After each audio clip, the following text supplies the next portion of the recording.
Νιώθεις ότι το χαλί της καριέρας σου φεύγει κάτω από τα πόδια σου. Τότε είσαι τυχερός. Ανακάλυψε το πρόγραμμα που μετατρέπει τις δυνατότητές σου σε πράξη.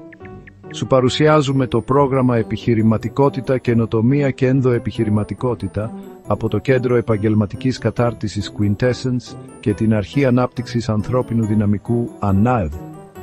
Πλήρως επιδοτούμενο, αυτό το σεμινάριο έχει σχεδιαστεί για να σου δώσει τις δεξιότητες που χρειάζεσαι για να καινοτομήσεις μέσα στην εταιρεία σου και να δώσεις ζωή σε νέες ιδέες.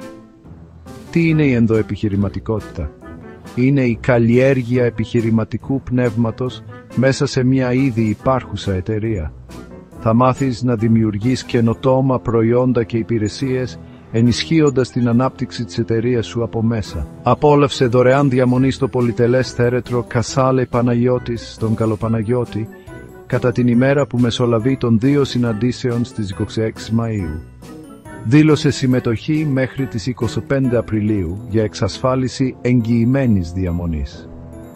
Υπέβαλε την αίτησή σου ηλεκτρονικά μέσω της πλατφόρμας Ερμής της ΑΝΑΔ.